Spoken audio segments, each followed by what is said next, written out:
Olá, eu sou o professor Hélio e nossa aula de biologia de hoje versará sobre membrana plasmática, a fronteira da célula.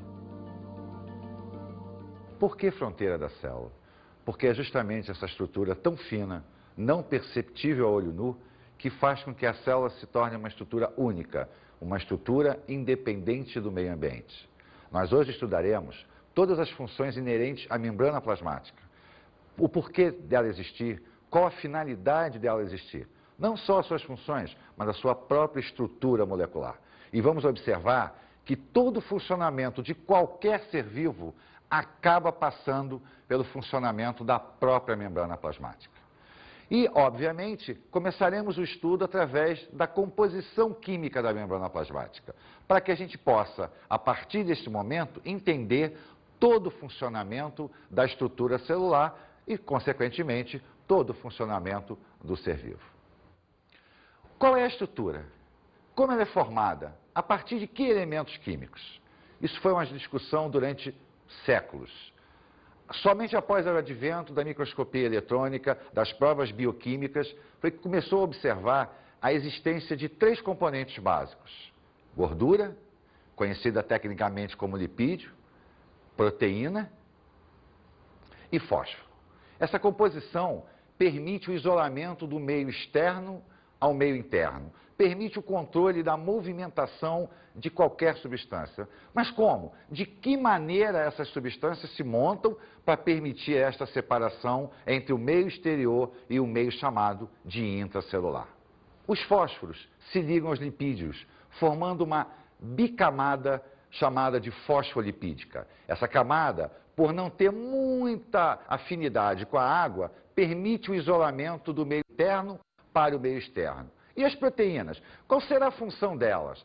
Justamente as proteínas vão permitir o trânsito das substâncias entre o meio interno e o meio externo. É justamente essas proteínas que permitirão que a célula consiga se manter isolada do meio ambiente. Mas não é um isolamento e quer dizer, não passa nada? Será que nada entra? Será que nada sai? Não, isso não é verdade. A célula vai conseguir, dentro de determinadas limitações, é óbvio, o controle da entrada e de saída de substâncias. Então, a membrana plasmática, ela tem uma camada bimolecular, formada por fosfolipídios, que são a associação entre fosfato e lipídios, e proteínas espalhadas ao longo. Será que é estático? Será que isso é uma parede de tijolos, como a nossa casa, por exemplo? Não, isso não acontece. A membrana plasmática, ela tem versatilidade na sua estrutura.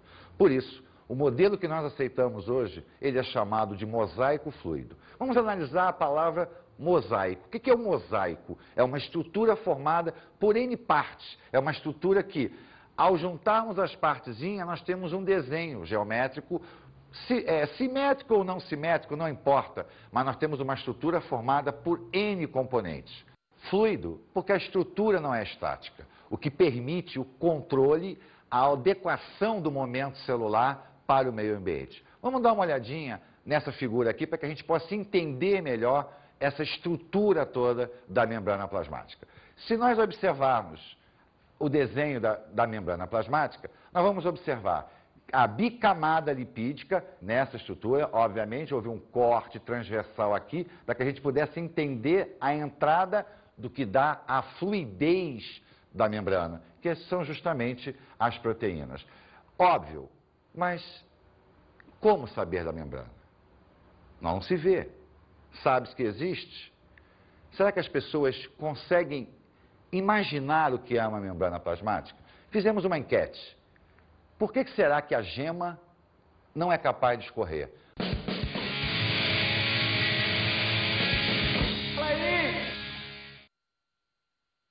Você sabe me dizer por que a gema do ovo não escorre, cara? Que é envolto por um citoplasma que não deixa a pira sair escorrendo para fora. Quer dizer que a pira não vai escorrer porque ela é envolta no citoplasma. Exatamente. É a mesma coisa que acontece com a célula? Não. Não? Sim, é verdade. Então a pira da célula é outra. Talvez. Ela está envolta pelo citoplasma. Você sabe me dizer por que a gema do ovo não escorre? Porque é uma macrocélula envolta pelo citoplasma e impede que a dentro escorra. Sério, cara? Sério, tô falando sério, eu aprendi isso. Parabéns, cara. A do ovo não escorre? Não sei, cara. Sabe? E você, cara? Faço a mínima ideia. Nenhuma? Nem fazendo uma correlação da gema do ovo com a célula? Sim, tem uma membrana que não deixa ela sair. A resposta para essa enquete nós vamos observar daqui a pouquinho. Agora vamos pensar parte a parte. Vamos pensar inicialmente quais as funções da membrana plasmática. A primeira delas engloba uma palavrinha muito interessante, a permeabilidade seletiva. O que é ser permeável? É permitir o transporte, é permitir a passagem de alguma coisa, mas não de qualquer maneira, seletivamente. A membrana é capaz de controlar aquilo que entra e aquilo que sai da célula. Com isso, ela consegue manter a integridade do seu meio interno em relação ao meio externo. É óbvio que essa integridade tem limite. É claro que existem substâncias capazes de passar pela membrana sem que ela possa fazer nada. Mas dentro do mundo celular, pouca coisa consegue isso. Então nós vimos, a membrana tem a finalidade de manter a sua integridade e automaticamente a integridade da estrutura celular. Ela é capaz de controlar a entrada e saída de substâncias. Ela é capaz de manter a célula viva. Bem, como é que ela vai permitir que entre e que saiam substâncias? Como é que ela vai fazer esse controle de passagem? Através das proteínas. Estão lembrados?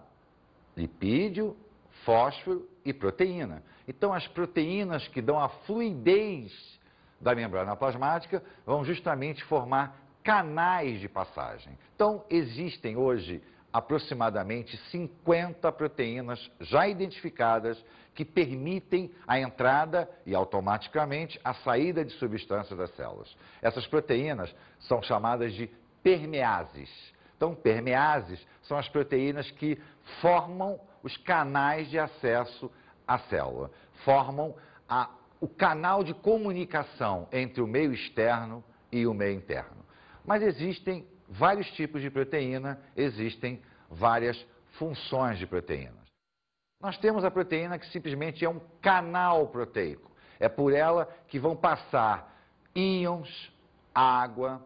Você sabe de uma coisa? Existe uma doençazinha genética chamada de fibrose cística. A fibrose cística é uma doença grave que provoca um acúmulo de secreção pulmonar. Sabe por que acontece isso? Faltou o canal proteico para o cloro. Como não há entrada de cloro, a célula se desestabiliza no seu funcionamento, provocando uma grave doença, principalmente em crianças. Nós temos também as proteínas que vão facilitar, vão se ligar a moléculas do meio externo, transportá-las para o meio interno, transportá-las para o meio externo. Nós temos proteínas que vão fazer o reconhecimento de estruturas, o reconhecimento de outras células. Está lembrado daquilo que você escutou na televisão, dizer assim, aquela pessoa fez um transplante, mas sofreu uma rejeição. Por quê? Por que será que aquele órgão que iria salvar a vida daquela pessoa foi rejeitado? Justamente porque as proteínas de reconhecimento não identificaram aquele órgão como sendo um órgão do seu corpo. Podemos pensar também naquela pessoa que sofre de diabetes. Por que será que aquela pessoa não consegue absorver glicose para dentro das suas células? Faltou uma proteínazinha, faltou uma proteína que vai se ligar à molécula de insulina e permitir a entrada da glicose. Já ouviu falar em pigmeus? Aquelas pessoas pequenininhas? Estudos provaram que a taxa de hormônio de crescimento deles é igual a de qualquer pessoa. Ora, se é igual a de qualquer pessoa, por que será que ele não consegue crescer? Faltou a proteína da membrana plasmática. Faltou aquela proteína que ia permitir, ligando o seu hormônio, que as estruturas orgânicas crescessem. Então, repara que a falta de uma proteína, até o excesso de uma proteína, pode complicar a vida da célula. E se complicar a vida da célula, complica a vida do ser vivo como um todo. Essa imagem aqui mostra exatamente o que nós estávamos falando a respeito dos canais proteicos. Primeiro desenho, canal simples, aquele canalzinho que a substância se transfere de um lado para o outro. A proteína que vai se ligar na molécula de transporte, ela se liga do lado de fora, transfere para o lado de dentro. Se liga do lado de dentro, transfere para o lado de fora. A proteína de reconhecimento, olha só, ela tem que ter um encaixe perfeito. Se não houver esse encaixe, ela não reconhece. E se ela não reconhece, o nosso organismo rejeita. E a última, a receptora, aquela que vai se ligar a uma substância e a partir dessa ligação vai permitir que outras substâncias consigam atravessar a membrana plasmática. Então observe que nós temos aqui 4 exemplos, 4 proteínas diferentes, mas que executam uma função primordial, a permeabilidade das substâncias do meio externo para o meio interno. E a água? Será que também passa por esse tipo de proteína?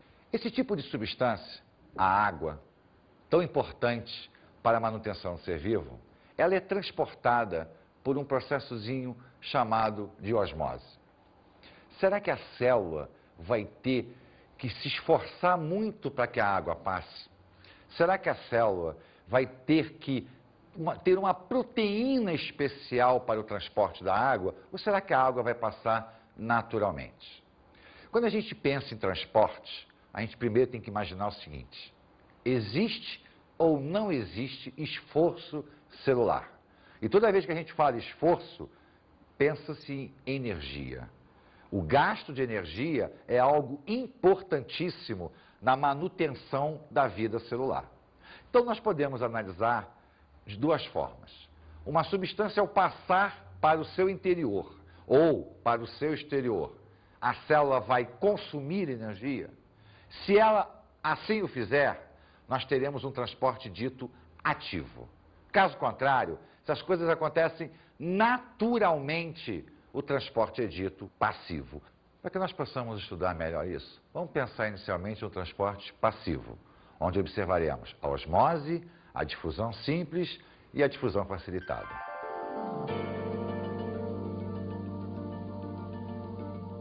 Vamos acompanhar aqui no esquema para que isso fique bem entendido. Observe, nós temos um meio onde várias partículas estão solubilizadas. Essas partículas são chamadas de soluto. Se esse meio tem muito soluto, ele é chamado de hipertônico, mais concentrado. O outro tem pouquinho, hipotônico, pouco concentrado.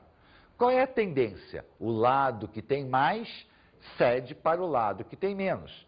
Então observe aqui, ó, a camada fosfolipídica e um canal por onde a substância, o soluto, atravessará do lado hipertônico para o lado hipotônico. Isso é a difusão simples. Mas às vezes elas precisam de uma ajudazinha. Vai entrar então a difusão facilitada, onde aquelas proteínas carregadoras, as permeases, vão ajudar a substância a passar do meio hipertônico para o meio hipotônico. Lembre-se, para que o transporte seja passivo, não pode existir gasto de energia. Então, mesmo uma proteína auxiliando o transporte de uma substância, esse transporte tem que ocorrer do meio hipertônico para o meio hipotônico. Então, se o meio é hipertônico, ele tem mais soluto. Mas se ele tem mais soluto, ele vai ter menos solvente. Por outro lado, se o meio é hipotônico, ele vai ter o quê? Menos soluto. Logo, ele vai ter mais solventes. Mas a difusão simples e a difusão facilitada estava falando da movimentação de quem? Do soluto. Olha a osmose aqui, ó. A água vai passar da onde ela existe mais para onde ela existe menos. Com isso, está caracterizado o quê? O transporte passivo. Aquele que possui mais está cedendo para aquele que possui menos. Quando eu me referir ao solvente, a terminologia será osmose. Quando eu me referir ao soluto, a terminologia será difusão. Então, a difusão, ela é um transporte passivo, onde a movimentação do soluto se dá do meio hipertônico para o meio hipotônico. A osmose é um transporte passivo, onde a água se movimentará do meio hipotônico para o meio hipertônico.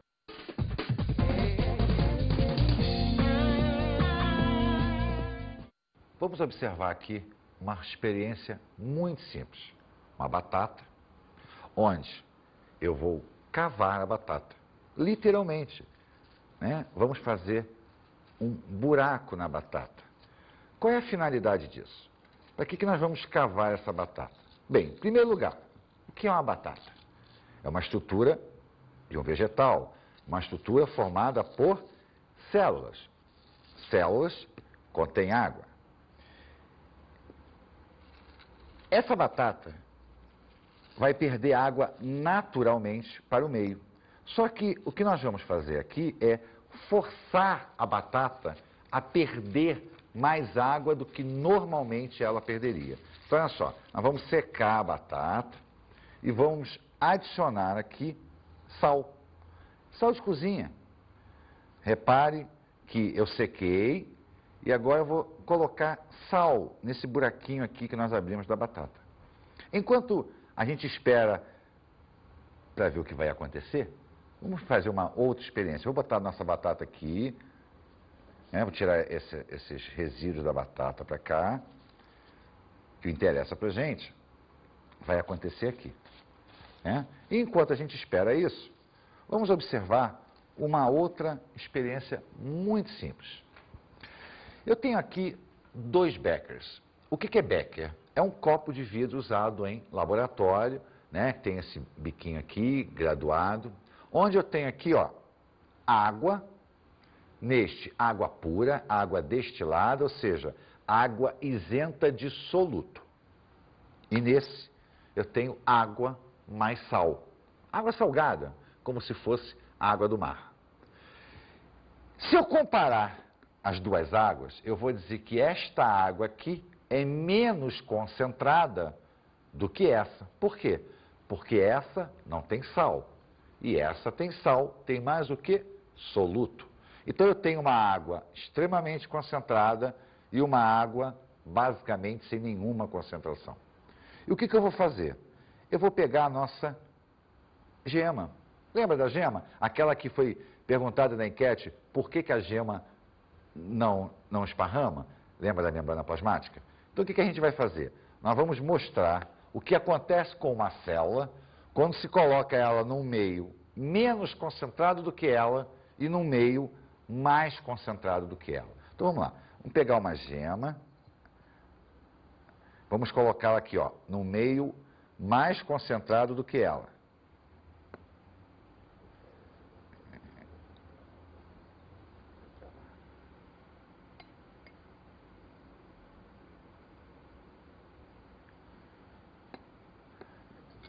A gema é uma célula. Então, esta gema aqui foi colocada no meio, onde a concentração é maior do que ela, e esta aqui foi colocada no meio, onde a concentração do meio é menor do que ela. Lembra do hipertônico, do hipotônico? Então vamos pensar, se a água tem menos soluto do que a célula, essa água é hipotônica. A célula então passa a ser hipertônica. Se a água tem mais soluto do que a célula, a água então é hipertônica. Logo, a célula é hipotônica. Então vamos pensar, difusão. Neste caso aqui, se a célula é hipertônica, ela vai ceder os íons para a água. Em compensação, por osmose, ela vai ganhar água. Neste caso aqui, o meio é hipertônico, então ele vai ceder íons para a célula. Mas, em compensação, a célula vai ceder água para o meio. Se a célula vai ceder água para o meio, espera-se que ela murche. Se a célula vai ganhar água do meio, espera-se que a célula cresça. Vamos dar uma olhadinha na nossa batata novamente? Olha só. Lembra que nós secamos a batata? Repara que, à medida que a batata vai perdendo água, repara que o sal começa a ficar úmido. Daqui a pouquinho, isso aqui vai virar uma pocinha d'água. Por quê? Porque a batata é hipotônica em relação ao sal. Com isso, as suas células vão perder água para este sal aqui. Se você olhar para isso aqui, você vai lembrar quando você foi no supermercado e comprou aquele lombinho salgado, aquela orelha de porco salgada, a carne salgada. Isso aqui já era usado desde a antiguidade para que os alimentos não estragassem. Porque ao colocar sal na batata, você está colocando sal na superfície da carne, da batata, do alimento. E com isso você está tornando aquela superfície o quê? Extremamente hipertônica. Qualquer micro-organismo, qualquer bactéria que porventura caísse ali, perderia a água para o meio, porque o meio estava hipertônico. E com isso, morreria por desidratação. Então, essa experiência aqui mostra o que os antigos já sabiam, que ao se salgar um alimento, você vai fazer com que ele perca água. Não só o alimento, como qualquer micro-organismo que porventura aconteça de aparecer aqui. E com isso, você vai permitir que ele dure muito mais tempo do que numa situação normal.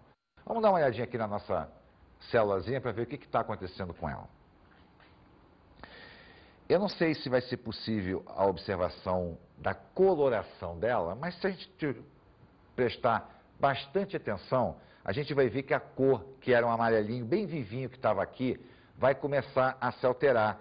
Esta célula aqui vai começar a ficar mais escura. Por quê? Porque a água está saindo, mas em compensação, as substâncias que estavam dissolvidas nela ficarão mais concentradas. Essa aqui, a água vai entrar. Então, o que vai acontecer com ela? O amarelo vai ficar mais claro, porque vai começar a diluir mais a célula. Essa experiência mostra que não só a água, como as substâncias presentes nela, são passíveis de se difundir através da membrana plasmática. Está lembrado da enquete? Aquela enquete que perguntava por que a gema não esparrama? Ela não esparrama por causa de quê? Da membrana plasmática. É a membrana plasmática que mantém na palma da sua mão a integridade física de uma célula que foi batizada por nós de gema. Vamos observar a nossa batata. A gente já começa a notar, ó, uma alteração na umidade junto aqui, ó.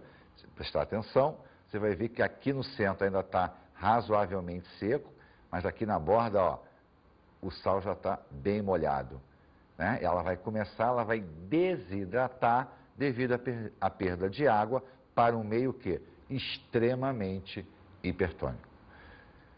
Duas experiências simples que você pode fazer na sua casa, né? Uma maneira tranquila de nós observarmos a movimentação da água.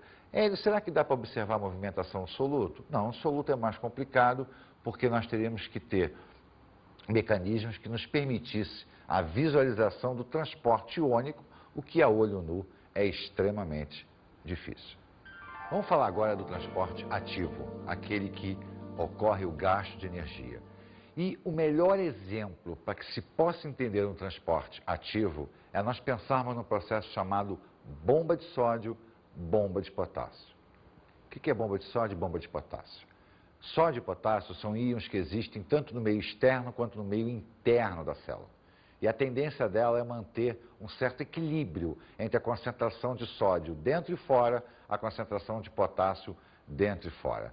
Vamos dar uma olhadinha no esquema para que a gente possa pensar naquele transporte que gasta energia. Repare que a proteína permease vai empurrar um íon contra a concentração de um meio chamado hipotônico para um meio chamado hipertônico. Ela está indo contra o que nós chamamos de quê? Gradiente de concentração. Ela está indo do lado que tem menos para o lado que tem mais. Então, para que a proteína possa fazer isso, existe a necessidade do gasto de energia. Isso caracteriza o transporte ativo. Se nós pensarmos na bomba de sódio, na bomba de potássio, nós vamos observar o quê? Que o sódio existe mais fora do que dentro. Se tem mais fora do que dentro, qual é a tendência normal dele? É entrar por passivo. A célula pega e o empurra por ativo. O potássio tem mais dentro do que fora. Qual é a tendência dele? Passivamente passar para o lado de fora. O que a célula faz? O importa. Então, o mecanismo chamado de bomba de sódio e bomba de potássio Na realidade, é a movimentação ativa do sódio e do potássio. Com isso, mantendo-se o equilíbrio da célula. Mas existe um outro processo, talvez mais complexo, onde ocorre o gasto de energia também, que se chama endocitose. O que é endocitose? É o englobamento de partícula. A célula vai englobar uma partícula colocando para o seu interior. Se esta partícula for uma partícula sólida, esse processo é denominado de fagocitose. Se esta partícula for uma partícula líquida, esse processo é denominado de pinocitose. Agora atenção, líquido não é sinônimo de osmose. Líquido não é sinônimo de água. O líquido são óleos, são lipídios na forma líquida, que não passam naturalmente pela membrana plasmática. Eles deverão ser englobados. Então, os mecanismos de fagocitose e pinocitose são, na realidade, a maneira pela qual a célula coloca partículas maiores do que aquelas proteínas capazes de permitir a passagem para dentro do seu interior. Vamos observar, então, o esquema aqui. Esse esquema demonstra o processo de endocitose, seja ele fago ou pinocitose. Se nós observarmos a sequência, a partícula está penetrando na célula por um processo que a gente chama de invaginação. A membrana cresce para dentro, criando uma vesícula que permite a entrada da substância do meio externo. Essas partículas, então, são englobadas numa vesícula maior chamada de fagossomo, se a partícula for sólida, e o processo fagocitose. Ou pinossomo, se a partícula for líquida, e o processo pinocitose. Essa partícula vai ser digerida e o processo, então, depois será revertido para a eliminação dos resíduos. Essa digestão que ocorre através dos mecanismos de endocitose e de pinocitose são chamadas de digestão intracelular. Então, se nós atentarmos para o nosso esqueminha aqui, nós temos dois processos, tanto aqui quanto aqui, de endocitose. E temos um que é a eliminação do resíduo, chamado de exocitose, né? Colocar para fora da célula. Com isso, nós observamos talvez o mais complexo transporte ativo, onde as estruturas envolvidas ultrapassam o limite da membrana plasmática. Então, recapitulando, víamos transporte passivo, transporte ativo, onde dentro do passivo, osmose, difusão facilitada, difusão simples. Dentro do ativo, a endocitose. E com isso, nós fechamos os principais processos de transporte da membrana. Mas a membrana não tem só transporte, ela tem as suas especializações, estruturas que anexadas à membrana plasmática vão dar grau de confiabilidade maior àquela função exercida por ela, que é a manutenção da integridade celular. Quais as estruturas, quais são as suas funções? É isso que nós vamos começar a observar a partir de agora. Vamos falar agora das estruturas externas da membrana plasmática. A primeira estrutura é o glicocálice, que é uma malha de glicídios que vai permitir que as partículas que ficam em volta da célula permaneçam próximas da membrana plasmática, facilitando o transporte do meio externo para o meio interno. Além disso, eles participam muito dos processos de reconhecimentos imunológicos existentes na célula. A segunda estrutura externa à membrana plasmática é a membrana celulósica, uma característica exclusiva dos vegetais. Os vegetais são as estruturas que apresentam membrana celulósica além da membrana plasmática. É um reforço externo formado por uma proteína chamada de celulose. A terceira estrutura é a microvilosidade, importantíssima para células onde a absorção requer um maior grau de confiabilidade. Por exemplo, as células que formam a parede do nosso intestino delgado, aqueles que vão absorver as substâncias nutritivas do nosso alimento. As microvilosidades aumentam a área de absorção celular, facilitando a captura de alimentos, a captura de solvente, de soluto, do meio externo para o meio interno.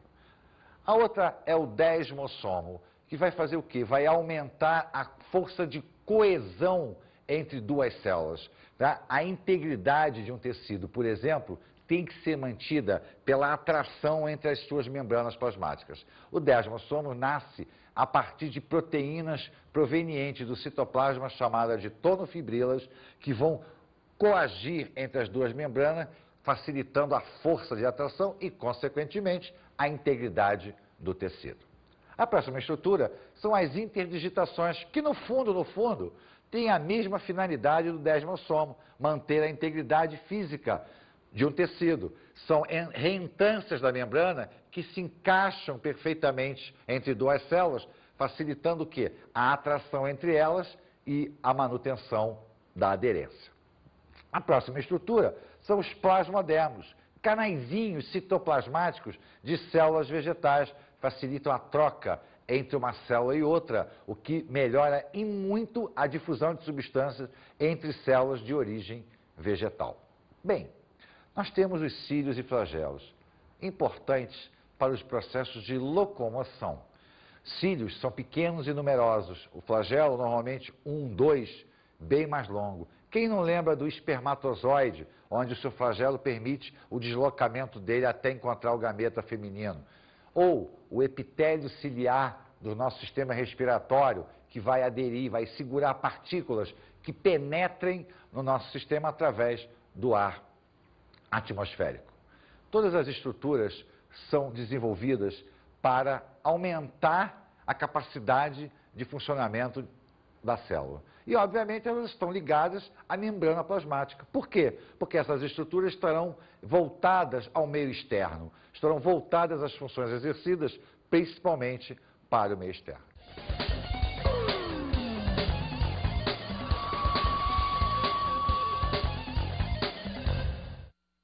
Bem, gente, como dica de estudos, eu diria para vocês, estude bastante transporte de membrana. Estude bastante transporte passivo, ativo, osmose. Isso é primordial para que você entenda não só a membrana plasmática, mas 80% de todo o conteúdo biológico do ensino médio. É extremamente importante. Não deixe de dar uma atençãozinha também às especializações da membrana. Elas fazem parte, mas o transporte, olha, ele é essencial. Faça os exercícios, releia, reveja o filme. Pare, pense, faça experiência. Com certeza, isso vai ajudar. Até a próxima.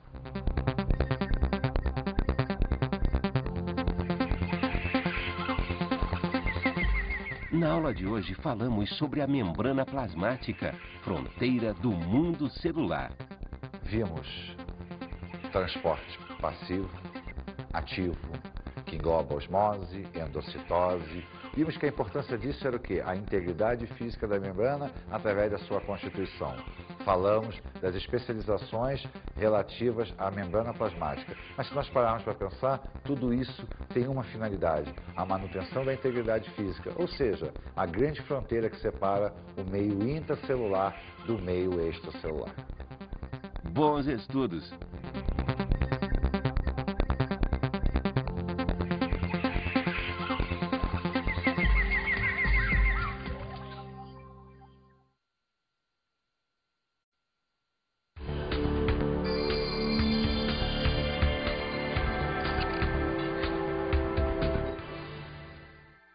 Bem, colegas, a experiência mostra para a gente que a maior dificuldade dos alunos é o entendimento da osmose, a complicação do transporte passivo, ativo, e a gente sabe que, basicamente, para ele poder entender funções, funcionamento de artrópodes, ou o que seja dentro do conceito de fisiologia, essa base é importantíssima. Então, a experiência, pelo menos para mim, mostrou que quando o aluno sabe bem osmose, quando ele sabe muito bem transporte passivo e ativo, o entendimento da fisiologia orgânica se torna muito mais fácil. É claro que saber as estruturas externas ajuda muito, mas eu acho que o conceito básico é fundamentalmente o transporte. Nem tanto os tipos de proteína, permease, etc., mas a essência do mecanismo, o processo em si, eu acho fundamental para o bom entendimento da biologia moderna.